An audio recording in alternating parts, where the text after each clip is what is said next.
चलो UDID card बनाना सीखते हैं। Let's start. Good morning all. मेरी ये आज की वीडियो यूडीआईडी कार्ड बनाने के संबंध में है। मैं आपको इस वीडियो में यूडीआईडी कार्ड को हम किस तरह अप्लाई करते हैं, नंबर 2 उसके लिए कौन कौन से हमको डॉक्यूमेंट्स की ज़रूरत होती है, ईच एंड एवरी स्टेप आपको इस वीडियो में बताऊंगी। इस वीडियो में मैं अपनी एक बच्ची जो पर्सन विद डिसेबिलिटी है उसका कार्ड मैं अप्लाई करूँगी और आप खुद देखेंगे कि किस तरह उसका लाइव डेमो दूंगी। उसकी जब लाइव डेमो दे रही होंगी तो उससे आपको सीखना, जिनको नहीं आता, बहुत ज़्यादा आसान हो जाएगा और आप खुद देखिएगा कैसे 15 से 20 मिनट के अंदर मैं उस बच्ची का कार्ड अप्लाई करती हूँ। यूडीआईडी कार्ड बनाने के बहुत फ़ायदे हैं, तो चलिए इन फ़ायदों का लाभ उठाने के लिए हम कार्ड बनाना शुरू करते हैं। हमें जो डॉक्यूमेंट्स चाहिए वो है, कोई भी एड्रेस प्रूफ हो सकता है, जैसे Aadhaar card, passport size photo of applicant जो एप्लीकेंट अप्लाई कर रहा है, सीएमओ का सर्टिफिकेट अगर आपका बना हुआ है तो वो चलेगा, नहीं है तब भी आपको यूडीआईडी कार्ड अप्लाई करना है। सिग्नेचर और थंब, अगर बच्चा या व्यक्ति जो अप्लाई कर रहा है वो सिग्नेचर कर सकता है तो ठीक है, नहीं तो उसका थंब इम्प्रेशन भी चलेगा। और उसके बाद लास्ट में फाइनली आधार कार्ड। यूडीआईडी कार्ड में इन डॉक्यूमेंट्स का अपना एक परफेक्ट साइज़ है, तो आइए पहले मैं आपको सिखाती हूँ कि हमने इन डॉक्यूमेंट्स को कैसे यूडीआईडी कार्ड पोर्टल के हिसाब से कैसे रिसाइज़ करना है। तो पहले हम रिसाइज़ करके डॉक्यूमेंट्स को रख लेते हैं। Let's start. अब हम आप सीखते हैं किस तरह से हम अपने डॉक्यूमेंट्स के साइज़ को रिसाइज़ करना है। यहाँ पर हम जो अपने डॉक्यूमेंट्स को रिसाइज़ करेंगे वो यूडीआईडी पोर्टल के अकॉर्डिंगली रिसाइज़ करेंगे। जैसे यूडीआईडी पोर्टल में जो भी अप्लाई कर रहा है, बच्चा या बड़ा, उसकी फ़ोटो का जो साइज़ होना चाहिए वो 15 KB टू 30 KB होना चाहिए और उसके सिग्नेचर का साइज़ जो है 3 KB टू 30 KB होना चाहिए। वैसे ये रिक्वायरमेंट अलग अलग साइट्स पे अलग अलग होती है। अगर आप कोई भी एप्लीकेशन भरने जा रहे हैं, चाहे वो कोई सब्जेक्ट किसी कोर्स के लिए हो या वो किसी जॉब के लिए आप एप्लीकेशन भरने जा रहे हैं, तो उनकी रिक्वायरमेंट अलग अलग होती है। तो हम उनके रिक्वायरमेंट के अकॉर्डिंगली अपने डॉक्यूमेंट्स को रीसाइज कर देंगे। पर यहाँ पर जो हम साइज़ को रीसाइज करेंगे अपने ओरिजिनल डॉक्यूमेंट्स का, वो हम यूडीआईडी पोर्टल के अकॉर्डिंगली करेंगे। तो उसके लिए हम सबसे पहले मैं बताती हूँ हमें क्या करना है। सबसे पहले हम किसी भी ब्राउज़र में जाएंगे, ब्राउज़र को क्लिक करेंगे। यहाँ पर हमारे सामने गूगल क्रोम खुल के आ चुका है, तो यहाँ पर जाकर हम लिख देंगे online size reducer. Online size reducer हमारे सामने स्क्रीन पे आ गया है, इस पर हम डबल क्लिक करेंगे। डबल क्लिक करते ही वहाँ पे बहुत सारी साइट्स आ जाएंगी। फिर हम उसमें रीसाइज इमेजेस ऑनलाइन पे करेंगे। वैसे आप किसी पर भी जाके कर सकते हैं, यहाँ पर मैं आपको रीसाइज इमेजेस ऑनलाइन पे वर्क करना बता रही हूँ कि कैसे हमने अपने डॉक्यूमेंट्स को रीसाइज करना है। तो यहाँ पर जाएंगे हम, यहाँ पर जाके फिर हम डबल क्लिक करेंगे। हमारे सामने रीसाइज इमेजेस ऑनलाइन का वेबसाइट जो है खुल चुकी है। यहाँ पर जाके हम अपनी इमेज को सिलेक्ट करेंगे। हमें यहाँ पर जो डॉक्यूमेंट्स का बच्चे के लिए चाहिए या बड़े के लिए चाहिए या जो भी व्यक्ति यूडीआईडी के लिए अप्लाई कर रहा है, उसके लिए जो हमें जो डॉक्यूमेंट्स चाहिए, सबसे पहले हमें सिग्नेचर चाहिए। तो हम सिलेक्ट इमेज करेंगे और हम जाके बच्चे के सिग्नेचर को सिलेक्ट कर लेंगे। बच्ची का सिलेक्टर पे हमने डबल क्लिक किया, हमारे सामने बच्ची का सिग्नेचर आ चुका है। अब हम इसका जो है साइज को रीसाइज करेंगे। ये हमें चाहिए 3 टू 30 KB चाहिए। तो जो हम विथ यहाँ पे 70 आई हुई है, तो यहाँ पर जाकर हम उसकी 60 कर देंगे। थोड़ा सा साइज जो है हम कम कर देते हैं। यहाँ पे 60 हम विथ पे करेंगे, हाइट ऑटोमेटिकली कन्वर्ट हो जाएगी। उसके बाद जाके वो आपका फाइनल फॉर्मेट पूछ रहा है। फॉर्मेट काफ़ी सारे होते हैं, जेपीजी, पीएनजी एंड जीआईएफ। हम जो है जेपीजी पे करेंगे। जेपीजी परफेक्ट रहता है हमारे डॉक्यूमेंट्स के लिए।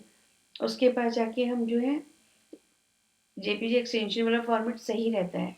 उसके बाद जाकर हम यहाँ पर रीसाइज कर देंगे। रीसाइज पे क्लिक करते ही हमारा जो साइन है वो हमारा साइज का हो चुका है, 1017 बाइट्स का हो गया है। मतलब वो 3 टू 30 KB के अंदर आ गया वाला साइज। तो अब हम जाकर इसको डाउनलोड कर लेंगे। डाउनलोड करते ही वो हमारे डाउनलोडर इसमें इमेजेस पे जाकर सेव हो जाएगा।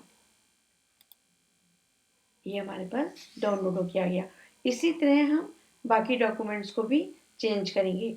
यहाँ पर हम फिर जाएंगे, यहाँ पर जाकर सिलेक्ट इमेज करेंगे और बच्चे का बच्चे का प्रोफाइल, बच्चे की फ़ोटो हमने ले ली। फ़ोटो यहाँ पर देखिए कितनी केबी लिख के आ रही है, 24 केबी लिख के आ रही है। बच्चे की फ़ोटो में चाहिए 15 केबी टू 30 केबी।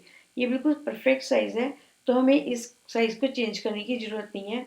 इसको हम एज इट इज़ रहने देंगे और जाके इसको रीसाइज़ करने की ज़रूरत ही नहीं है, क्योंकि वो 30 केबी के अंदर ही है। बस इसको हम छोड़ देंगे। हम नेक्स्ट लेंगे, सिलेक्ट इमेज करेंगे। अगले हम उसका लेंगे आधार कार्ड। आधार कार्ड पर डबल क्लिक करेंगे। यहाँ बच्चे का आधार कार्ड आ गया। बच्चे का आधार कार्ड हमें 100 केबी में चाहिए, 30 केबी से लेके 100 केबी तक का चाहिए। तो ये देखिए ये भी 83 केबी दिखा रहा है, तो ये भी उसके अंदर ही है। अगर यहाँ पर उसका एक्स्ट्रा दिखाता है, सपोज 140 दिखाता है, 125 दिखाता है, उस केस में आप नीचे जाओगे, यहाँ पर जाके उसकी विड्थ को चेंज कर दोगे। जितना ज़्यादा उसकी इमेजेस दिखा रहा है, हमको 100 चाहिए, उसके अकॉर्डिंगली हम यहाँ पर थोड़ी कम कर देंगे और कम करने के बाद उसका फाइनल फॉर्मेट जेपीजी रखेंगे और यहाँ जाके रीसाइज करेंगे। रीसाइज करने के बाद हमारी इमेज उस साइज़ की होके आ जाएगी। फिर यहाँ पर जाके हम उसको डाउनलोड कर लेंगे। डाउनलोड रीसाइज इमेज लिख के आ रहा है, यहाँ पर जाके आप डाउनलोड कर लोगे। ये देखिए कितना इजी प्रोसेस है अपने डॉक्यूमेंट्स को रीसाइज करने का। और ये रीसाइज जो है हमें कभी भी किसी भी जगह चाहिए होता है, जब हम कोई एप्लीकेशंस भर रहे होते हैं और आजकल हर काम ऑनलाइन हो रहा है, तो डॉक्यूमेंट्स जो भी हम भर रहे हैं उनके पोर्टल के अकॉर्डिंगली हमको अपनी एप्लीकेशंस को, अपने डॉक्यूमेंट्स को रिसाइज करना पड़ता है। तो मेरे ख्याल से बहुत इजी है सर इसको रिसाइज करना। अगर फिर भी आप लोगों को कोई प्रॉब्लम आए तो प्लीज़ आप कमेंट करके बताइएगा, तो मैं आपकी उस प्रॉब्लम को दूर करने की कोशिश करूँगी। Thank you so much. अगर आप लोगों को अपने डॉक्यूमेंट्स को रीसाइज करना आता है तो मेरी पिछली 5 मिनट की वीडियो को स्किप कर दीजिए। चलिए फिर शुरू करते हैं। यूडीआईडी पोर्टल में जाकर बच्चे की एप्लीकेशंस को भरना। मैं यहाँ पे आपको अपने एक स्टूडेंट की एप्लीकेशंस को लाइव भर के दिखाऊंगी। हर स्टेप बाय स्टेप कैसे हमने उसके फॉर्म भरना है वो दिखाऊंगी, और उससे एक बच्चे का फॉर्म भी भरा जाएगा जो मेरी स्टूडेंट है। वो इंटेलिजिबल डिसेबल बच्चा है मेरा, मैं उसका फॉर्म भर रही हूँ और साथ में आप लोग भी सीख जाओगे। तो सबसे पहले हमने क्या करना है, किसी भी ब्राउज़र में जाकर ब्राउज़र को ओपन करेंगे। मैं यहाँ पर गूगल क्रोम को ओपन कर रही हूँ। यहाँ पर ओपन करते ही मैं यहाँ पर इसको UDID टाइप करूँगी। UDID टाइप करने के बाद मैं डबल क्लिक करूँगी। डबल क्लिक करते ही देखिए पेज आपके सामने ओपन होके आ गया है। अब मैं फिर इस UDID पे जाकर दोबारा से क्लिक करूँगी। क्लिक करते ही देखिए UDID का पोर्टल का जो मेन पेज है वो ओपन होके आपके सामने आ चुका है। अब हमने क्या करना है, किसी नए बच्चे को रजिस्टर करना है, लॉगिन नहीं करना, क्योंकि हम फर्स्ट टाइम जा रहे हैं ना, तो हम रजिस्टर करेंगे। अगर हमने ऑलरेडी बच्चे का रजिस्टर किया हुआ है तो हम जाके उसको लॉगिन पे जाएंगे, पर अभी हम एक नए बच्चे का करने जा रही हूँ, तो यहाँ पर जाकर मैं रजिस्टर पे क्लिक कर दूँगी।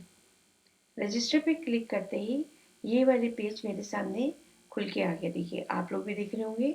इसमें वो जो बच्चे की एप्लीकेशंस भरेगा उसकी वो 4 टाइम की डिटेल्स को मांगेगा।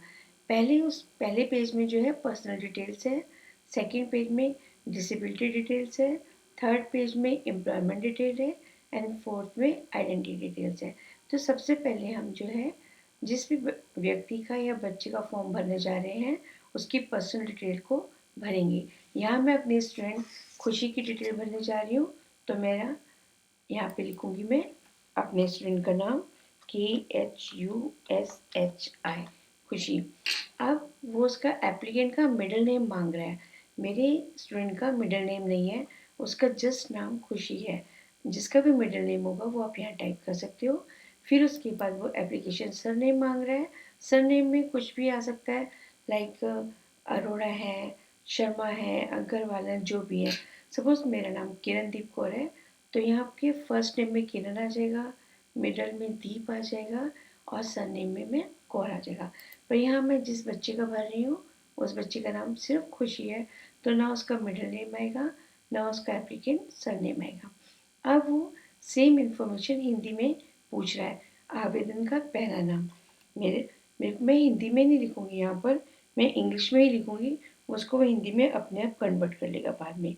KHUSHI, खुशी। अब उसका आवेदन का मध्य नाम पूछ रहा है, मेरे बच्चे का, मेरे स्टूडेंट का नहीं है, तो मैं इसको स्किप कर दूंगी। फिर आवेदन का उपनाम पूछ रहा है, ये उपनाम भी नहीं है मेरे पास, इसको भी मैं स्किप कर दूंगी। फिर वो एप्लीकेंट फादर नेम पूछ रहा है, मेरी स्टूडेंट के फादर का नाम रवि है, मैं लिखूंगी RAVI, रवि लिख दिया। यहाँ पर वो एप्लीकेंट का मदर्स नेम पूछ रहा है, मेरी स्टूडेंट की मदर नेम रजनी है, RAJNI, मैंने यहाँ पे रजनी लिख दिया।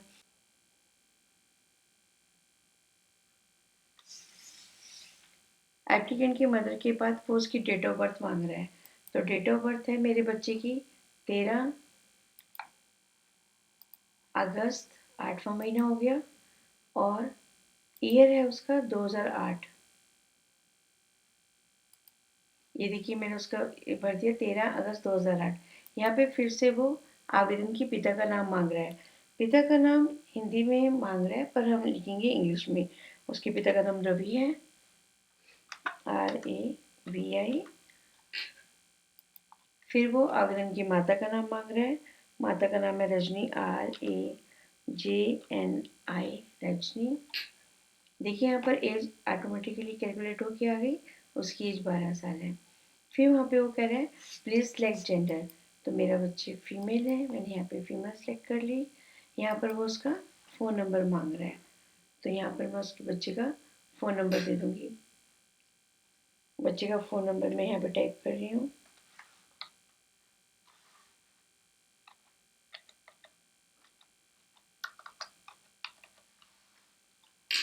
ईमेल आईडी कई बार लोग बच्चों के पास नहीं होती है, नहीं भरी है, तो यहाँ पे इस क्वेश्चन को स्किप कर सकते हैं, ये कोई कंपलसरी नहीं है, तो मैं इस क्वेश्चन को स्किप कर रही हूँ। वैसे मैं चाहूँ तो यहाँ मैं अपनी मेल आईडी भी डाल सकती हूँ क्योंकि वो मेरी स्टूडेंट है, पर मीनवाइल मैं इसको स्किप कर रही हूँ। फिर वो पूछ रहा है मार्क ऑफ आइडेंटिफिकेशन, आपके बच्चे के शीट में जो भी कोई मार्क है आपको पता है तो आप यहाँ पे भर सकते हैं, पर आप इस क्वेश्चन को भी स्किप कर सकते हैं, ये कंपलसरी नहीं है, इसको आप छोड़ सकते हैं, मैंडेटरी नहीं है इसको करना, इसलिए हमने इसको छोड़ दिया। पर कैटेगरी मैंडेटरी है, प्लीज़ से कैटेगरी, मेरा बच्चा जो है SC है, मैंने यहाँ पर SC भर दिया। फिर वो उसका ब्लड ग्रुप मांग रहा है, प्लीज़ सेलेक्ट ब्लड ग्रुप। अगर आपको अपने बच्चे का ब्लड ग्रुप पता है तो आप यहाँ पे टाइप कर मेंशन कर सकते हो, नहीं तो इस पोर्शन को भी स्किप कर सकते हो क्योंकि ये पोर्शन भी मैंडेटरी नहीं है। पर मुझे मेरे बच्चे का पता है, मेरा बच्चा बी पॉजिटिव है, तो मैंने यहाँ पे बी पॉजिटिव कर दिया। फिर मैरिटल स्टेटस कर रहा है, मेरा बच्चा स्टूडेंट है, पढ़ रहा है, तो यहाँ पर मैं उसको अनमेरिड लिख दूँगी, यहाँ मैंने अनमेरिड कर दिया। फिर वो अगला कॉलम हमसे पूछ रहा है relations with PWD, person with disability, तो यहाँ पर बच्चा सेल्फ है, तो यहाँ पर फादर मदर का नहीं, बच्चे का ही भर रही हूँ मैं, और मैं भर रही हूँ पर है बच्चे का, बच्चे की तरफ से जा रहा है, तो यहाँ पर आ जाएगा सेल्फ, कि बच्चे का ही हो रहा है। अब यहाँ पर वो बच्चे की फ़ोटो मांगेगा, बच्चे की फ़ोटो 15 से 30 KB के बीच में साइज़ की वो मांग रहा है। साइज़ को रिड्यूस करना अभी आपको मैं बता के आगे आई हूँ, तो मैंने इसके इस फोटो के अकॉर्डिंगली अपने बच्चे की फ़ोटो का साइज़ सिलेक्ट किया हुआ है, साइज़ को रिड्यूस किया हुआ है। तो यहाँ से मैं फाइल को चूज़ करूँगी, चूज़ करती मैं बच्चे की साइज़ लिया, डबल क्लिक किया, ये देखिए मेरे बच्चे के साइज़ की फ़ोटो यहाँ पर आ गई है। ये 15 से 30 KB के बीच की है, ये 24 KB की है, तो इसने ले ली। अगर 15 से 30 KB की फ़ोटो नहीं होगी तो वो यहाँ पर सिलेक्ट नहीं करेगा, वो यहाँ पर डिसक्लिक कर देगा, यहाँ पर बच्चे की फ़ोटो नहीं आ पाएगी। आपको 15 से 30 KB के अंदर ही बच्चे की फ़ोटो के साइज़ को रिड्यूस करना होगा। उसके बाद वो बच्चे का सिग्नेचर मांग रहा है, अगर बच्चा सिग्नेचर कर सकता है तो वेल एंड गुड है, नहीं तो आप उसका थंब भी ले सकते हो। यहाँ पर मैंने बच्चे का थंब लिया हुआ है और बच्चे के थंब का साइज़ जो है वो 3 KB टू 30 KB के बीच में होना चाहिए। मैंने इस वाले साइज़ को भी रिड्यूस किया हुआ है। मैं चूज़ फाइल करूँगी, मैं थंब साइन लूँगी। ये देखिए मेरे बच्चे का साइन भी आ गया। ये साइन भी मेरा उनकी रिक्वायरमेंट के हिसाब से फुल किया हुआ है। साइज़ को मैंने रिसाइज़ किया हुआ है, तो ये भी मेरा आ गया। अब वो एड्रेस फॉर कॉरेस्पेंडेंस पूछ रहा है। मेरा बच्चा विलेज में रहता है, तो मैं यहाँ पे विलेज लिख दूँगी, VLLAGE विलेज लंग। यूजली जो पिंड के एड्रेस, गांव के एड्रेस होते हैं वो इतने ही होते हैं और इतने सफिशिएंट होते हैं। अगर हम शहर में कहीं रह रहे हैं तो हमें house number, street number, colony, whatever बहुत सारी चीज़ें नहीं पड़ती हैं। पर जब हम विलेज में रह रहे होते हैं तो इतना ही काफ़ी होता है। और या उसका पोस्टल एड्रेस दे दो। तो मेरे बच्चे का पोस्टल एड्रेस जो है वो सिद्धू वाला है। मैंने यहाँ पे सिद्धू वाला लिख दिया और उसके बाद बस पटियाला, डिस्ट्रिक्ट पटियाला पड़ता है, तो मैंने यहाँ पटियाला लिख दिया। फिर से वो हिंदी में मांग रहा है सारी इन्फॉर्मेशन को, पर मैं उसको इंग्लिश में ही लिख के दूंगी। उसको वो अपने बाद में इंग्लिश हिंदी में कन्वर्ट कर लेगा। विलेज लंग, सेकंड पंक्ति में मैं उसका पोस्टल एड्रेस लिख रही हूँ। पोस्ट ऑफिस जो है वो सिद्धू वाला है और फिर पटियाला। आपके जो भी शहर का नाम है आप वहाँ यहाँ लिख सकते हैं। फिर आप स्टेट करेंगे, आपकी जो भी स्टेट होगी आप उसको सेलेक्ट कर सकते हैं। जहाँ पे मेरा बच्चा रह रहा है, जो मेरा स्टूडेंट रह रहा है वो पंजाब में रह रहा है, तो मैं अपने स्टूडेंट की स्टेट को पंजाब सेलेक्ट करूँगी। मैंने यहाँ पंजाब कर दिया। अब उसका डिस्ट्रिक्ट पूछ रहा है, मेरे स्टूडेंट का डिस्ट्रिक्ट पटियाला है, तो मैं यहाँ पर पटियाला सर्च करूँगी। ये पटियाला रहा, मैंने पटियाला डिस्ट्रिक्ट कर दिया। सब डिस्ट्रिक्ट में भी पटियाला आएगा क्योंकि वो पटियाला के अंदर ही है, तो यहाँ पर मैंने पटियाला कर दिया। फिर अब वो यहाँ पे उसका विलेज पूछ रहा है। मेरे बच्चे का विलेज, मेरे स्टूडेंट का विलेज लंग है, तो मैं लंग लिखूँगी। लंग लिखती हूँ मैं। चलो ये देखिए लंग आ गया, ये मैंने लंग लिख दिया।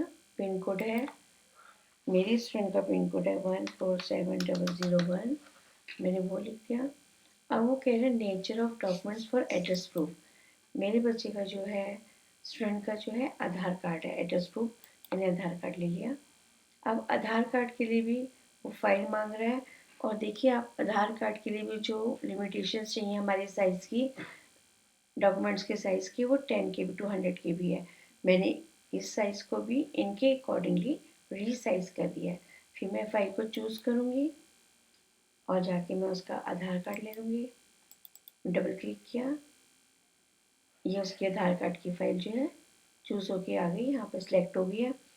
अब वो पूछ रहा है, फिर से एड्रेस पूछ रहा है, तो मैं सेम एज एबव कर दूँगी क्योंकि मेरे बच्चे का सेम एड्रेस वही है जो एड्रेस फॉर कॉरेस्पॉन्डेंस था और जो एड्रेस फॉर परमानेंट एड्रेस था। कई बार ऐसा होता है कि कोई लोग कहीं बाहर गए होते हैं, नानी के घर, दादी के घर या कहीं हॉस्टल में, तो उनका एड्रेस फॉर कॉरेस्पॉन्डेंट तो वो जहाँ पे वो इस समय है वो आएगा यहाँ पर एड्रेस कॉरेस्पॉन्डेंस, और परमानेंट एड्रेस जहाँ पे बच्चा रहता है वहाँ पे आएगा। पर मेरा परमानेंट एड्रेस और कॉरेस्पॉन्डेंस एड्रेस सेम है, तो मैंने वहाँ पर सेम एज एबव पे क्लिक कर दिया। अब ये पेज हो गया मेरा। अब यहाँ पर वो उसकी एजुकेशन डिटेल मांग रहा है। मेरा बच्चा प्राइमरी स्कूल में पढ़ता है, तो उसकी एजुकेशन जो है मैं प्राइमरी पे क्लिक कर दूँगी। ठीक है, अब मैं नेक्स्ट करती हूँ। अगर कोई इन्फॉर्मेशन गलत होगी या इस पोर्टल के अकॉर्डिंगली नहीं होगी तो वो अगले डिसेबिलिटी डिटेल पे नहीं जाएगा, यहीं रुक जाएगा।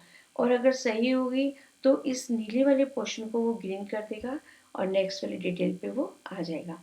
हम चेक करते हैं। ये देखिए वो पर्सनल डिटेल बिल्कुल सही थी, वो ग्रीन हो गई है और वो डिसेबिलिटी डिटेल पे आ चुका है। अब वो मुझसे पूछ रहा है do you have disability certificate, मुझसे क्या मतलब नेक्स्ट फॉर्म में वो पूछ रहा है। तो अगर आप लोगों के पास डिसेबिलिटी सर्टिफिकेट बच्चे का है, उस केस में तो आप यस कर दोगे, अगर नहीं है तो नो कर दोगे। अगर डिसेबिलिटी सर्टिफिकेट नहीं है, इसका मतलब ये नहीं है कि हम उसका यूडीआईडी कार्ड नहीं बनाएंगे, हम उसका यूडीआईडी कार्ड तब भी बनाएंगे, क्योंकि तब हम सर्टिफिकेट अप्लाई करने के लिए बना रहे हैं। और फिर डॉक्टर्स की टीम जैसे जैसे हमको इंस्ट्रक्शन देती जाएगी, हम वैसे वैसे काम करते जाएंगे। पर अगर हमारे पास है तो यहाँ पर हम यस कर देंगे। इस केस में हम इसलिए यूडीआईडी भरेंगे, जब हमारे पास सीएमओ का सर्टिफिकेट है तो हम सरकार को सही डेटा देना चाहते हैं कि हमारे पास हमारे देश में इस वाली डिसेबिलिटी का ये बच्चा इस उम्र का है, तो हमने गवर्नमेंट से कोई फैसिलिटीज़ लेनी होगी तो हम उसको लेने के लिए एलिजिबल है। ठीक है, तो यहाँ पर हमने यस कर दिया क्योंकि मेरे बच्चे का डिसेबिलिटी सर्टिफिकेट बना हुआ है। अब वो उसका चूज़ फाइल कह रहा है कि डिसेबिलिटी सर्टिफिकेट की फ़ाइल बताओ। ये फाइल भी हमको 10 KB टू 100 KB चाहिए। इसका भी आपको इस साइज़ को भी रीसाइज़ करना पड़ेगा। जब आप डॉक्यूमेंट अपलोड करेंगे वहाँ पे जाके उसका साइज़ देख लेना। अगर इस साइज़ के अंदर नहीं आ रहा हो तो उसको, जैसे मैंने आपको बताया साइज़ रिड्यूसर को कि किस तरह हमने साइज़ को रिड्यूस करना है, उस तरह से जाके आप अपनी इस वाले सेट डॉक्यूमेंट्स को भी रीसाइज़ कर सकते हैं। मैंने यहाँ पे ऑलरेडी किया हुआ है। मैं चूज़ फाइल पे गई, अब मैंने सीएमओ का सर्टिफिकेट लिया, डबल क्लिक किया, मेरा सीएमओ का सर्टिफिकेट भी सिलेक्ट होके आ गया। वो जितनी उन्होंने डायमेंशंस, जितनी भी साइज़ उन्होंने मांगा है, मेरा सर्टिफिकेट उस साइज़ का है, 10 KB टू 100 KB के बीच में है। अगर नहीं होता तो यहाँ पर फाइल सेलेक्ट नहीं होती। अब वो उसका सीरियल नंबर मांग रहा है, रजिस्ट्रेशन नंबर ऑफ सर्टिफिकेट। मेरे बच्चे का जो रजिस्ट्रेशन नंबर सर्टिफिकेट है वो 16 है, मैंने यहाँ पर 16 लिख दिया। अब यहाँ पर वो उसका किस दिन उसको जो है सर्टिफिकेट इशू हुआ था, वो उस दिन की डेट मांग रहे हैं। तो मैं उसकी डेट बता रही हूँ, उस दिन की डेट क्या है,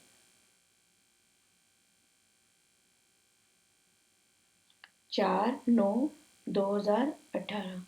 तो मैं यहाँ पे भरूँगी, पहले मैं 4 लूँगी, सॉरी 4 नवंबर, यहाँ 2018 में मेरे बच्चे को सर्टिफिकेट इशू हुआ था। 4 सितंबर, क्यों नहीं हो रहा, 4 सितंबर, सॉरी 4 सितंबर 2018।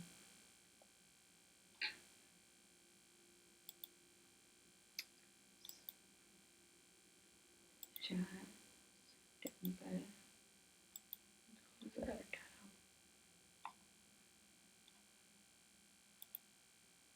ये इस दिन उसका सर्टिफिकेट के अंदर इशू नहीं है, 4 नवंबर 2018 को।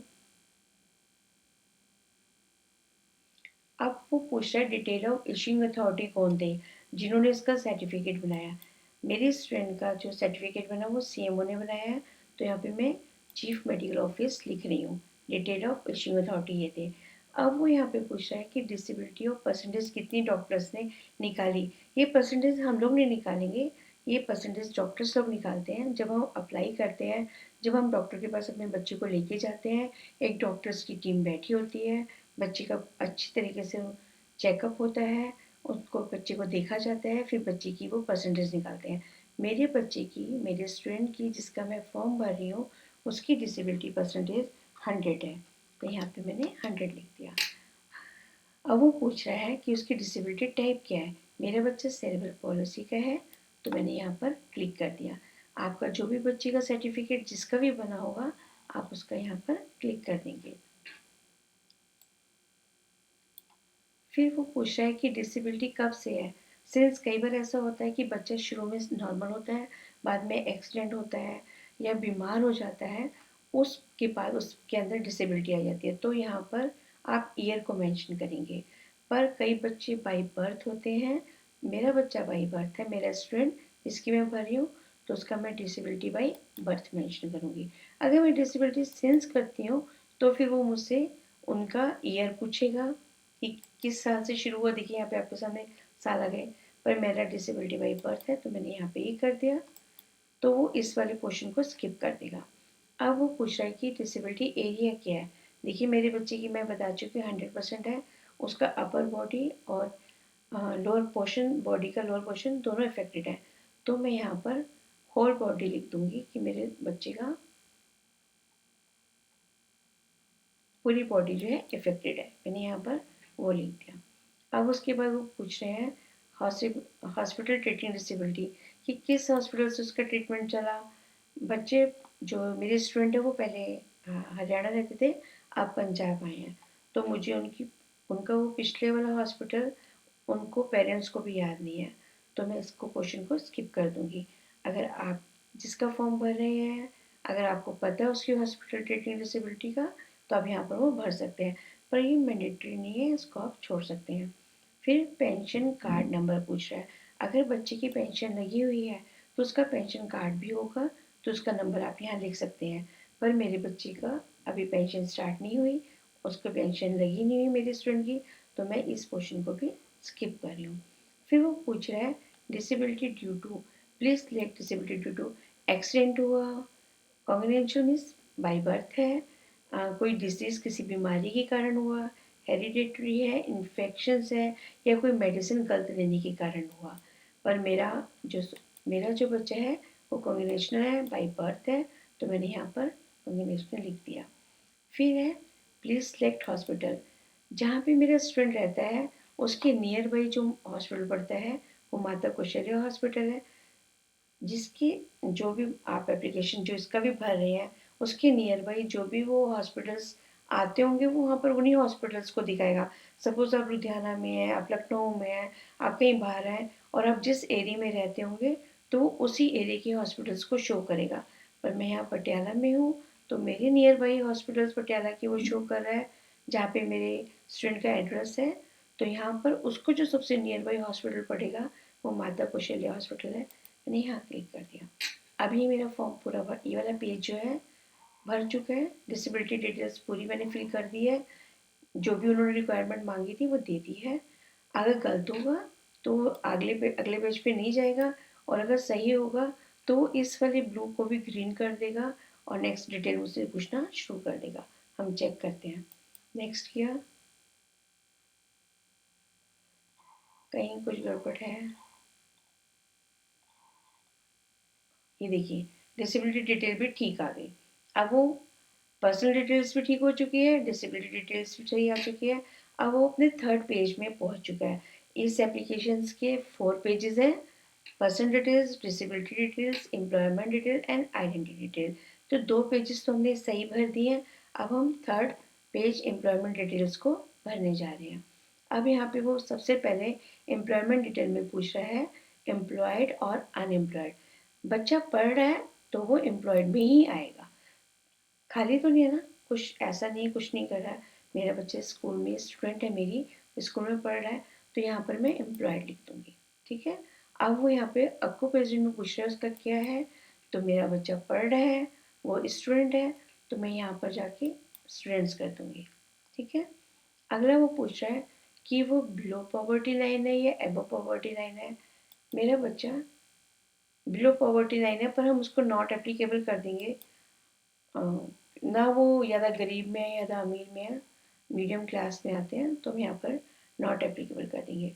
फिर पर्सनल इनकम एनुअल पूछ रहे हैं, कितनी पर्सनल इनकम उनके पूरे घर की है, तो फ्रॉम 10,000 टू 1 लाख, मैंने यहाँ पे क्लिक कर दिया। फिर फादर की इनकम पूछ रहे हैं, उनकी उनकी भी फ्रॉम 10,000 टू 1 लाख है, मैंने यहाँ पे क्लिक कर दिया। अब फिर नेक्स्ट करूँगी। ये दोनों पेज मेरे ग्रीन हो चुके हैं। अगला पेज एम्प्लॉयमेंट डिटेल की इन्फॉर्मेशन मैं दे चुकी हूँ। अब मैं देखती हूँ कि ये भी सही है इन्फॉर्मेशन या गलत है। ये भी ठीक है, ये एम्प्लॉयमेंट डिटेल मेरा भर के आ चुका है। अब मैं जो है फोर्थ वाले पे जाऊँगी जिसमें उसकी आइडेंटिटी। अब last one is the identity details है। अब इसमें मैं देखती हूँ आइडेंटिटी प्रूफ में वो पूछा कि आपने कौन सा अपलोड करना है। यहाँ पे बहुत सारे ऑप्शन है, पर मैंने एड्रेस प्रूफ में इसका आधार कार्ड फिल किया था, तो यहाँ पर भी मैं इसका आधार कार्ड ही ले लेती हूँ। तो यहाँ पर मैंने आइडेंटिटी प्रूफ के लिए एज ए आधार कार्ड ले लिया है। अब यहाँ पे इसका आधार नंबर लिखूँगी और आधार कार्ड में मैंने क्लिक कर दिया, आधार कार्ड का नंबर ले दिया। अब मैं वो पूछ रहे हैं कि आप जो आपने आधार दिया है वो गवर्नमेंट डिपार्टमेंट के लिए ठीक है, तो मैं उनको शेयर करने के लिए तैयार हूँ। मैंने यहाँ पे एग्रीड का वो लगा दिया। अब यहाँ पे मैं कैप्चा कोड बनूँगी। ये हर कंप्यूटर्स पे जब आप काम करेंगे अलग लगाएगा। W कैपिटल है, G कैपिटल है, B कैपिटल है, Z कैपिटल है एंड W कैपिटल है, G कैपिटल है, V कैपिटल है, Z एंड G कैपिटल है। ये मेरा आधार है। I have read and agreed the term and condition. इसके मैंने टिक कर दिया। अब मैं प्रोसीड करती हूँ।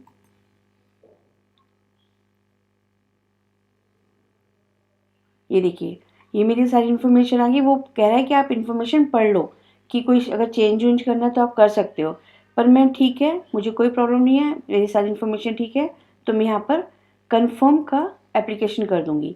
अब वो पूछ रहा है कि इस एप्लीकेशन फर्स्ट ने वो सारी चीज़ें पूछ रहा है कि आपने सारी सही भरी हैं, तो हाँ मैंने येस कर दिया कि मेरी सही है। Name is regional language okay, यहाँ पे सारा कुछ मेरा सही है, तो मैं येस पे क्लिक कर जा रही हूँ। Have all the mandatory fields mark, अगर नहीं करेंगे तो वो आगे ही नहीं जाएगा। Is address field application as per the address proof, बिल्कुल सही है मेरा। Have you check the valid identity proof, मैंने यहाँ सब कुछ ठीक कर दिया, यस कर दिया। और यहाँ पर आगे वेरीफाइड है बच्चा मेरा, तो मैंने यहाँ यस कर दिया। ये देखिए मेरा एप्लीकेशन हो गया। यहाँ पर आ जाएगा डाउनलोड एप्लीकेशन और डाउनलोड रिसिप्ट, ये आपने ज़रूर लेनी है।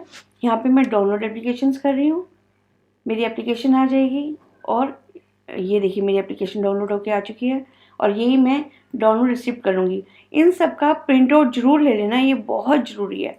ये देखिए ये मेरी रिसिप्ट बन के आ गई है, कितना अच्छा काम हो गया और कितनी जल्दी ये वाला काम हुआ है। और ये एप्लीकेशन है, ये एप्लीकेशन है, इन दोनों का प्रिंट आउट ले लेना आप। और उसके बाद फिर माता कौशल्या हॉस्पिटल मैं अपने बच्चे को लेके जाऊंगी। यहाँ से उस बच्चे का वो एम्पावरमेंट अपने आप PW जो ये UDID कार्ड वाले हैं इसका सर्टिफिकेट बना के इसका घर भेज देंगे with in 10 to 15 days. Thank you so much. मुझे नहीं लगता इस कार्ड में अब आपको कोई प्रॉब्लम आएगी बनाने में, लेकिन फिर भी आए तो प्लीज़ आप मुझे बताइएगा, नोट कमेंट्स में आप लिख देना। उसके बाद मैं आपसे आपकी प्रॉब्लम को सॉर्ट आउट करने की कोशिश करूँगी। Thank you so much, thanks.